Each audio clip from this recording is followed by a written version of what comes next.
Nuestra historia es bien conocida. Yo sé que cuando usted la escucha va a decir, yo ya me la sé. Pero esa es la idea, de que podamos estudiarla y de que podamos entender lo que el Señor quiere decirnos hoy, aún así sea una historia muy conocida. Todos acá somos hijos de alguien, ¿cierto? Si no, no estuviéramos acá.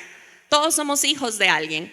Probablemente usted no compartió con sus papás tal vez tanto tiempo, o solo compartió con alguno, o no compartió con ninguno, pero todos somos hijos de alguien.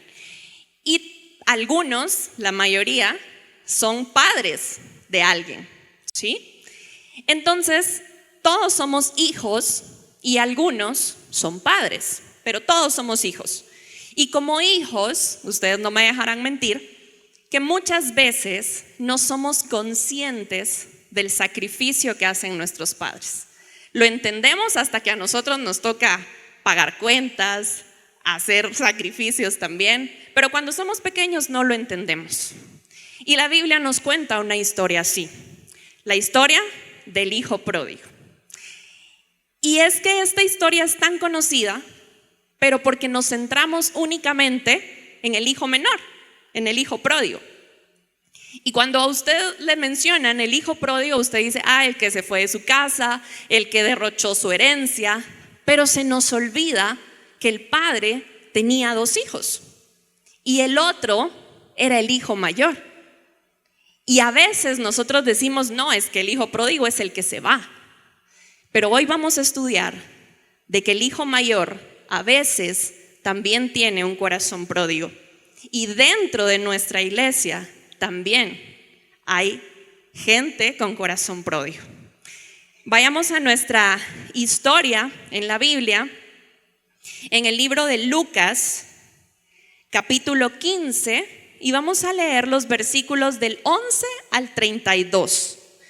Es largo, así que lo vamos a ir estudiando poco a poquito, pero dice que la palabra pródigo es alguien que derrocha, es alguien que desprecia un bien tan especial. Ese es el significado de pródigo, alguien que desprecia algo muy especial. Y yo les decía, en la iglesia también hay corazones pródigos. Y entonces, ¿qué puedo yo despreciar estando en la iglesia? Algo tan especial es la salvación. Muchas veces nosotros somos pródigos porque dejamos a un lado la salvación que el Señor nos ha dado. Y entonces usted va a tener ahí abierta su Biblia y va a ir leyendo conmigo conforme vayamos avanzando, pero la historia entonces nos cuenta de que hay un padre, hay un hijo menor y hay un hijo mayor. El hijo menor entonces todos lo conocemos porque es despilfarrador, no cuidó su herencia, se la gastó en cualquier cosa, ¿sí? Malagradecido también, se fue de su casa, le exigió al padre lo que le correspondía. Y tenemos al hijo mayor que aparentemente estaba con el padre, pero vamos a ver si de verdad él se sentía hijo o no se sentía hijo. Comencemos entonces nuestra historia. Versículo 11. Un hombre tenía 2 hijos y el menor de ellos dijo a su padre: Padre, dame la parte de los bienes que me corresponde. Y les repartió los bienes. ¿Prestaron atención a esto? Dice, les repartió los bienes. O sea, el papá no vino y le dijo, ok, hijo menor, toma lo que te corresponde y ya. Hay otras versiones que nos dicen que el padre accedió a dividir lo que tenía entre los 2, que separó sus bienes en 2. Eso quiere decir de que nosotros sabemos que el hijo menor recibió la herencia, pero el mayor también la recibió ese día. El mayor también sabía lo que le correspondía a partir de ese momento, ¿sí? Versículo 13. No muchos días después, juntándolo todo, el hijo menor se fue lejos a una provincia apartada y ahí desperdició sus bienes viviendo perdidamente. Quiere decir entonces de que el hijo menor no se fue inmediatamente. ¿Se da cuenta? El hijo menor dice que días después, juntó todo y se fue lejos. Puede ser de que el hijo menor haya recibido su herencia y haya dicho, bueno, yo ya puedo hacer lo que yo siempre he querido. Empezó a malgastarlo, empezó a comprar cosas que no necesitaba, empezó a gastarse todo el dinero y el padre le dijo, hey, momento, ¿por qué te estás gastando toda tu herencia? Y él no, porque es mío. Y volvía y hacía otra fiesta y todo. Entonces puede ser, esto no nos lo cuenta la historia, pero puede ser de que el padre no estuviera de acuerdo en cómo el hijo estaba malgastando su herencia. Y entonces viene él y dice, no, yo para qué voy a estar acá, si yo ya tengo todo lo que quiero, yo ya tengo dinero, yo ya soy libre, mejor me voy a un lugar donde nadie me conozca, me voy, hago mi vida y ya. Entonces dice, juntó todo y se fue lejos a vivir la vida, a derrochar su herencia. Versículo 14, sigamos entonces con nuestra historia. Dice, cuando todo lo hubo malgastado, vino una gran hambre en aquella provincia y comenzó a faltarle. El pecado nunca nos va a saciar, hermanos. Nunca va a ser suficiente. Si usted empieza a pecar, va a decir, bueno, solo un poquito más, solo voy a hacer esto más.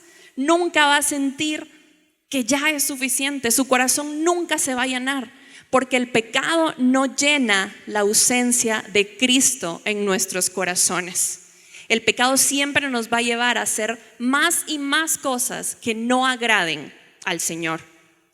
Entonces dice que este personaje de nuestra historia perdió todo, lo malgastó todo. Pero ¿qué pasó? Nosotros justamente ayer hablábamos de esto en la reunión de jóvenes y decía, vivir la vida, ¿sí? Él tenía esa ideología de, bueno, yo voy a vivir, lo voy a malgastar, voy a gozar, voy a disfrutar. Pero ¿qué pasó? El pecado trae consecuencias. Y dice que donde él estaba, hubo una gran hambre. Escaseó todo. Yo no sé si ustedes se recuerdan de la pandemia, pero uno decía, bueno, tengo que ir al súper y esto me tiene que durar hasta que pueda volver a ir. Pero ahí él ya no tenía cómo comprar, él ya no tenía cómo sustentar sus necesidades, porque no tenía nada, porque había perdido todo. Entonces dice que comenzó a faltarle. Y a veces los vicios que usted tiene, que nosotros tenemos, que nuestra familia, alguien en la familia tiene, afectan a todos. No solamente a la persona que los está ejerciendo, sino a toda la familia. Y de repente comienza a faltar, hay escasez, no hay para suplir las necesidades básicas. Y entonces uno tiene que ver qué hacer. Pues este hombre también. Dice versículo 15, fue y se arrimó a uno de los ciudadanos de aquella tierra, el cual le envió a su hacienda para que apacentase cerdos. Y deseaba llenar su vientre de las algarrobas que comían los cerdos, pero nadie le daba. El pecado nos va a llevar a lo más bajo. El pecado nos va a llevar a tocar fondo. Y estando en ese fondo, estando solos, estando sin nada, vamos a desear lo que alguna vez pudimos hacer, hermanos.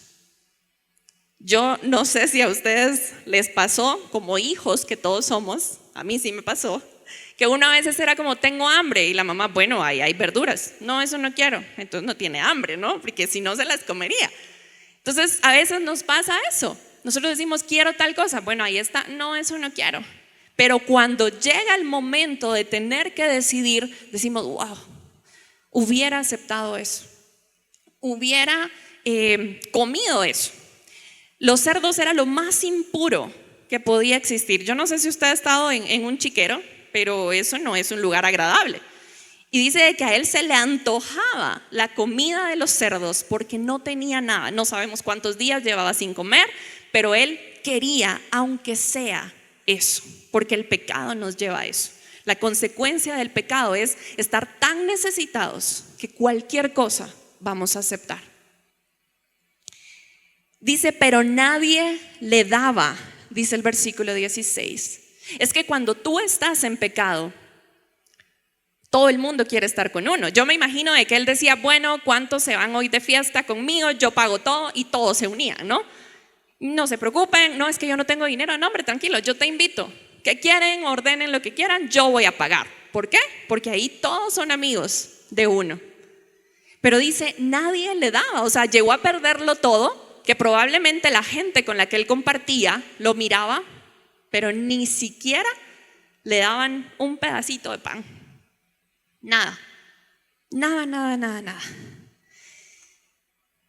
Y aquí pasa algo que a muchos de nosotros nos pasa.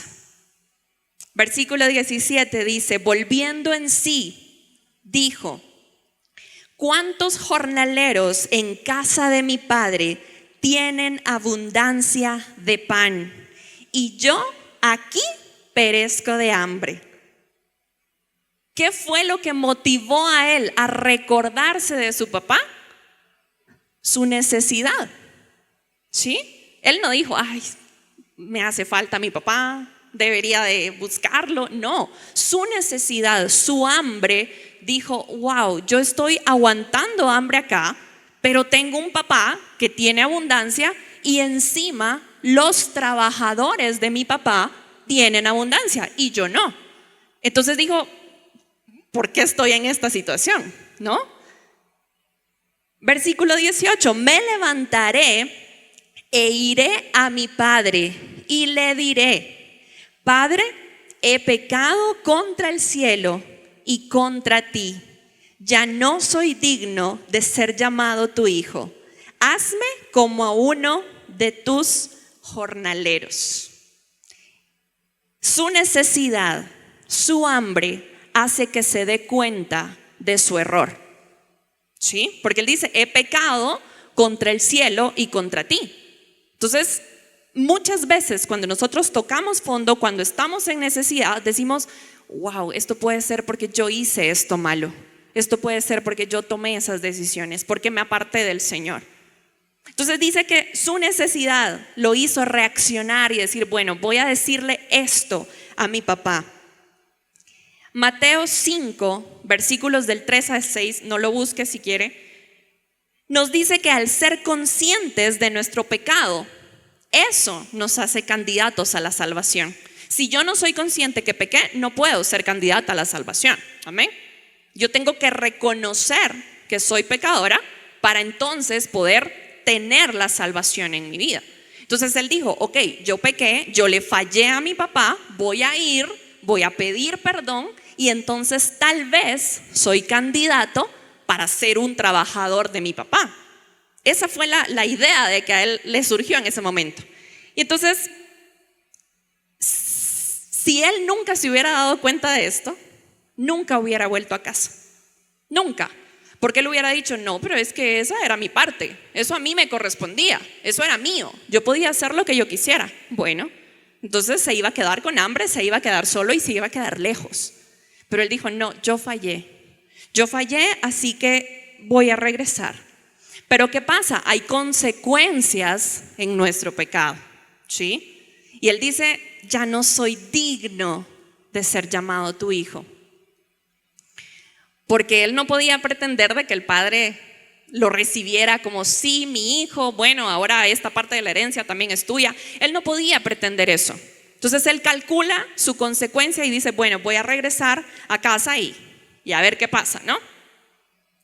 Dice versículo 20, levantándose vino a su padre y cuando aún estaba lejos, lo vio su padre y fue movido a misericordia. Grábese esta frase, fue movido a misericordia.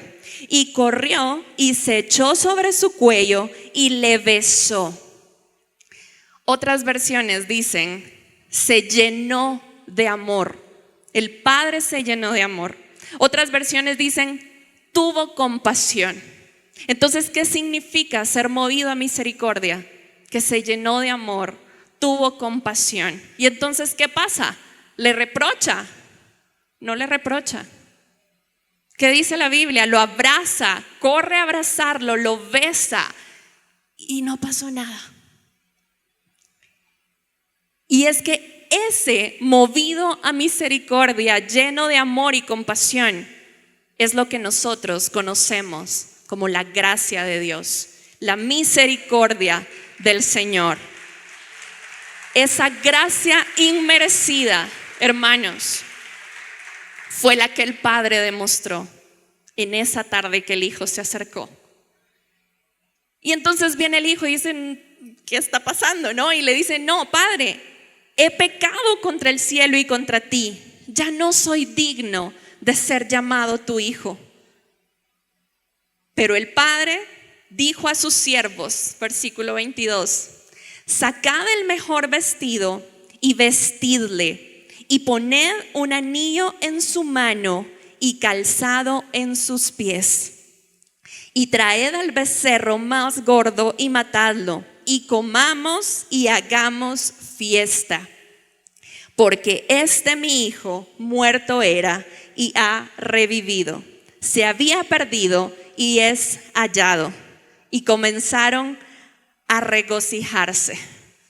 Este padre no fue un padre hostil, no fue un padre indiferente, no fue un padre de te lo dije, no fue un padre de no, ¿para qué viene? ¿Para qué regresa? No, el padre se llenó de amor y compasión. El Padre fue movido a misericordia. ¿Y qué hace en ese momento? Toma al hijo y lo restaura a su condición de hijo inmediatamente. Dice la palabra que, bueno, ya estudiamos de que el hijo fue movido por su necesidad. Él tenía hambre. Era lo único que el hijo quería, saciar su hambre, comer.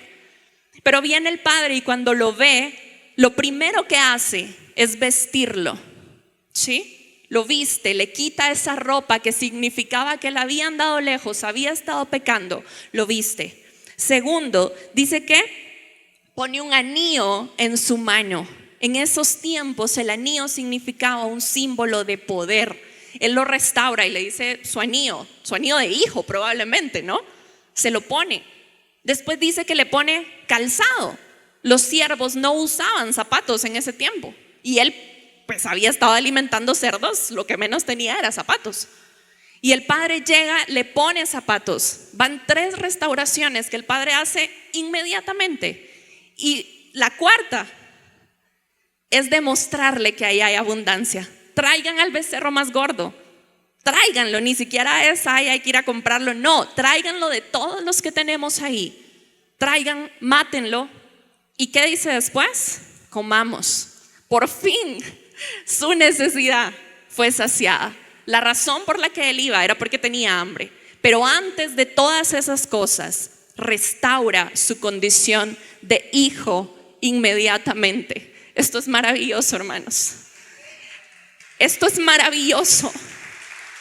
Porque yo no sé cuántas veces tú has estado sucio, desnudo, sin zapatos, con hambre, y te acercas así al Señor y el Señor te dice, ven acá, eres mi hijo, no te preocupes por todo eso, acá estás, tú eres mi hijo.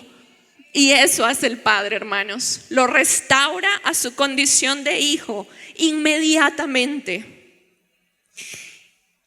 Pero fue necesario tocar fondo, amén, y reconocer que él estaba mal. Pero acá es donde la historia da un giro inmenso. Y es que dice, bueno, comamos, él ya está vestido, ya está calzado, tiene hambre, entonces hay que darle de comer, hagamos fiesta. Y empiezan a hacer fiesta. Y de repente, dice la historia, versículo 25, el hijo mayor estaba en el campo. Y cuando vino y llegó cerca de la casa, oyó la música y las danzas. Y llamando a uno de los criados, le preguntó qué era aquello. Hermano, ¿usted qué hace si al llegar a su casa mira que la puerta está abierta? Usted corre y va a ver qué fue lo que pasó. Él no, era su casa. Se recuerdan de que el hijo mayor también había recibido su herencia. Por lo tanto, todo lo que quedaba ahí era del hijo mayor. Él ya lo sabía, porque ya se había hecho esa separación. Entonces ve la casa, ve que hay bulla y en lugar de decir, voy a ver qué pasó, llama a alguien. Uno entra, porque es su casa. Uno dice, ¿qué pasó? Quiero ver qué es lo que está pasando. Él no. Y dice que el criado le dijo, tu hermano ha venido y tu padre ha hecho matar al becerro más gordo por haberle recibido bueno y sano. Entonces se enojó y no quería entrar. Salió por tanto su padre y le rogaba que entrase. Tenemos a un hijo mayor, trabajador, ¿sí? Él estaba trabajando, estaba en el campo, seguía al lado del padre, él seguía trabajando, seguía pues haciendo crecer más su herencia, no se había ido. Pero ¿qué pasa? Vivía con el padre, pero no se sentía hijo. Vivía con el padre, pero él no creía que él fuera su padre. Y entonces dice, se enoja tanto y el padre le ruega que entre. Entonces, dice, me imagino yo que tuvieron una discusión, ¿no? Y entonces el hijo le dice, versículo 29, he aquí tantos años te sirvo, no habiéndote desobedecido jamás, y nunca me has dado ni un cabrito para gozarme con mis amigos. ¿Se dan cuenta el reproche del hijo mayor? Wow, acá es donde nosotros como hijos de Dios, miembros de esta iglesia, tenemos que prestar atención. Porque el hijo mayor le dice, tantos años yo te sirvo. ¿Cuántas veces nosotros llegamos delante del Señor a decirle, Señor, pero yo todos los domingos voy a la iglesia? Señor, pero yo sirvo en todos los ministerios que existen. Yo voy a los 2 cultos. Yo no me voy hasta que la última silla no queda levantada. Y entonces le estaba echando en cara el servicio que le había dado por años. Pero después todavía le dice, no habiéndote desobedecido jamás. O sea, también le echa en cara de que él había sido obediente. Y cuando tú y yo obedecemos al Señor, es por amor, no es por miedo, no es porque Él nos vaya a dar algo o nos vaya a quitar algo, es porque nosotros queremos obedecerle. Pero el hijo mayor le echa esto en cara. Y por último, le dice algo que fue lo que a mí me llamó mucho la atención. Y le dice, nunca me has dado ni un cabrito para gozarme con mis amigos. Pero si todo el ganado que había era de él. Él podía haber agarrado el cabrito, 2, 3, el más gordo si quería, y matarlo y celebrar con sus amigos. Entonces nos deja en qué pensar. Primero, probablemente de verdad no se sentía con la condición de hijo de decir, esto es mío, lo voy a matar, me lo voy a comer. Pero probablemente la forma en la que él quería gozarse con sus amigos tampoco era bien vista delante de los ojos del padre. Y por eso él le dice, nunca lo he podido hacer. Entonces, el hijo mayor vivía con el padre, obedecía al padre, pero no amaba al padre para obedecerle por amor. Lo hacía por lo que él podía recibir a cambio. Pero no obstante, porque estaba bastante enojado, le dice en el versículo 30, pero cuando vino tu hijo, que ha consumido tus bienes con rameras, has hecho matar para él el becerro gordo. Y esto es algo, hermanos, que nosotros hacemos tantas veces. Y es él reprocha la gracia extendida hacia su hermano. Le dice, pero si él es un pecador, ¿por qué lo estás recibiendo otra vez? Pero si él te falló, ¿por qué? ¿Por qué haces fiesta si él se portó mal? ¿Por qué estás contemplándolo si él hizo mal? Y yo no sé si usted a veces actúa así, pero yo sí. Muchas veces he venido a decir, Señor, pero ¿por qué? Y actuamos como ese hijo mayor. Él pecó, no se merece eso. Yo sí, yo te he servido. Yo estoy todos los domingos en la iglesia. Yo siempre te he obedecido. Entonces, ¿por qué? Y lo que el padre le responde es maravilloso, porque ahí entramos, hijos mayores, menores, todos entramos en eso. Y el padre le dice en el versículo 31, hijo, tú siempre estás conmigo y todas mis cosas son tuyas. Mas era necesario hacer fiesta y regocijarnos, porque tu hermano era muerto y ha revivido. Se había perdido y es hallado. Le explica su condición de hijo. Amén. Tú eres mi hijo. ¿Tú qué más quieres? Cuando nosotros llegamos al Señor, el Señor nos da la salvación. Y eso es lo más maravilloso que usted y yo podemos recibir. Pero a veces pensamos que somos merecedores de algo más. Señor, pero pues sí, la salvación está bien, pero yo acá quiero esto. Y empezamos, pero ¿por qué a otros sí los prosperas si yo voy a la iglesia? Yo espero que tú también lo hagas conmigo.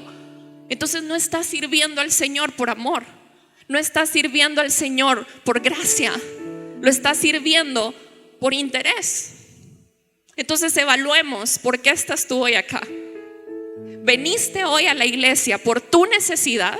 ¿Movido por el hambre que tenías? ¿Movido por el frío? ¿Movido por la enfermedad? ¿O veniste para cumplir? Para marcar el chequecito de hoy también fui a la iglesia, hoy también serví. Señor, tómalo en cuenta, yo ya fui. ¿Por qué estás acá? ¿Por qué estás sirviendo hoy? ¿Por qué estamos donde estamos? Y el Padre es tan amoroso que nos dice, pero si todo es tuyo, todo es tuyo y tú siempre estás conmigo, le dice. Pero era necesario hacer esto por tu hermano. Se dan cuenta que él le dice tu hijo y él le dice, pero es tu hermano. O sea, él no le dice mi hijo otra vez, le dice es tu hermano, porque a veces se nos olvida.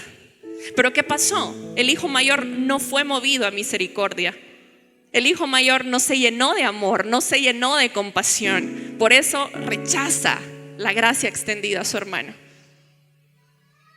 Evaluemos si nosotros estamos siendo movidos a misericordia o estamos actuando por nuestros propios intereses. La gracia de Dios se extiende para todo aquel que haya fallado y hoy quiera encontrarlo.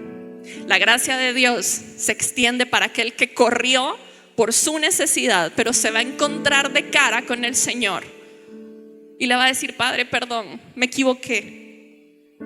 Pero primera de Juan 1:9 nos dice, si confesamos nuestros pecados, Él es fiel y justo para perdonar nuestros pecados y limpiarnos de toda maldad. Sí, pero ¿qué tenemos que hacer? Confesar nuestro pecado. Y al inicio decíamos, probablemente usted dice, el hijo pródigo es el que se fue, pero es que usted puede ser hijo pródigo sentado en esa silla, despreciando la salvación, diciendo, Señor, pero pues yo ya hice todo lo que tenía que hacer. Y no, eso también es un pecado y usted también tiene que confesarlo delante del Señor. La buena noticia es que Él nos perdona y Él nos recibe como hijos. Amén.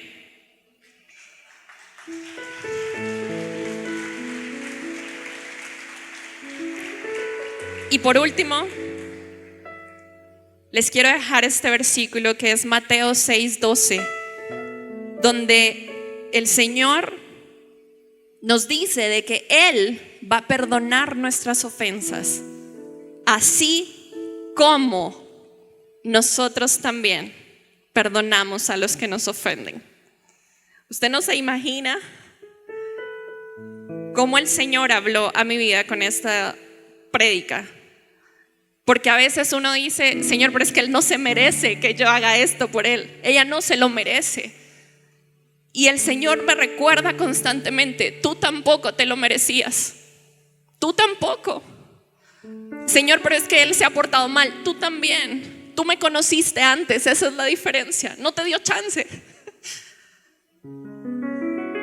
Entonces muchas veces nosotros actuamos así. ¿Por qué le está sirviendo? ¿Por qué le dieron ese título de servicio? ¿Por qué? Si yo me lo merecía más. No, tú no te merecías nada, tú te merecías la muerte, tú te merecías la condenación, pero el Señor te dio la salvación porque fue movido a misericordia contigo. Y cuando tú reconoces que fue Él, no tú, extiendes gracia. Así te cueste porque somos humanos, pero extiendes gracia. Ya no juzgas, extiendes gracia. Porque muchas veces esos hijos menores no regresan a casa porque el hijo mayor está esperándolos para rechazarlos. ¿Quién vas a ser tú? ¿Quién es movido a misericordia? ¿Quién se cree su posición de hijo, de hija? ¿O el que está en la casa del Padre, pero no es hijo del Padre? Y sea cual sea la condición que hemos tenido hasta el día de hoy, el Señor nos perdona. El Señor nos recibe otra vez. Y tal vez la respuesta del Padre hoy para ti sea: no me importa. Te estaba esperando con los brazos abiertos. Ven acá, tu ropa, tu calzado, tu anillo, come, porque estamos felices de que hayas vuelto. O la respuesta del Padre para ti es: hijito, hijita, pero si tú eres mío, tú vives conmigo, ya, esta es tu casa, todo esto es tuyo. Pero vamos y celebremos que aquel también hoy forma parte de nuestra familia. Amén. Démosle un fuerte aplauso al Señor, porque por gracia estamos hoy acá. Acércate a Dios y Él se acercará a ti. Te invitamos a conectarte con la palabra de Dios todos los días a través de este canal, en esta red social. Si vives en Guatemala, te esperamos en nuestras reuniones semanales. Iglesia Bíblica de Guatemala. Predicamos la verdad de las Escrituras.